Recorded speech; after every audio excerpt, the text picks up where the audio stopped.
Okay, those are the components, the people, process, technology, burning business issues, executive sponsor, that come down to step number 6. And that's when you're going to now begin to create your metaverse strategy.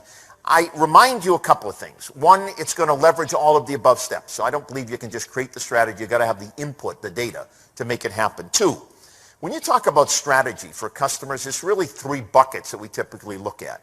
One is, are we trying to acquire customers? Secondly, we are trying to grow to retain customers. And thirdly, are we trying to grow customers? And there's some different tools and different approaches we use depending upon what you're trying to do. Put that as just a bookmark as to how the right way to bring about customer strategy.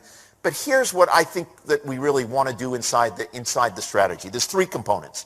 How will you integrate this technology, the metaverse or virtual world technology, into your products and services? That should be stated as clearly as possible in the metaverse strategy, and it comes right out of the steps that I talked about earlier. Very, very important. Which customer segments are you going after? There was a couple of presentations I attended where I thought people were very good and said, you really have to put yourself in the shoes of the buyer that's going to use the metaverse technology and really understand their psyche and what turns them on and what turns them off. And you really have to begin to understand that segment. It's not something that will automatically happen. So that's another critical component I'd like to see in a strategy, which segments over which time frame with which technology going after which process. And then lastly, it should contain some sort of a timeline. We're going to do this in this period of time. So that's the strategy we're going to look at, as I said, how you'll integrate the technology into products and services. Oh, thank you. That's very good. I think we're on step number 6. There we go.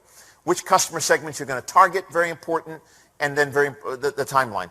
The one thing I did say on the bottom in red is, going back to what I talked about, you're looking at matching technology to a segment that will allow you to really either achieve that acquisition, growth, or retention or growth. And I think that's what I'm looking for in a good strategy, and that's what we try to do.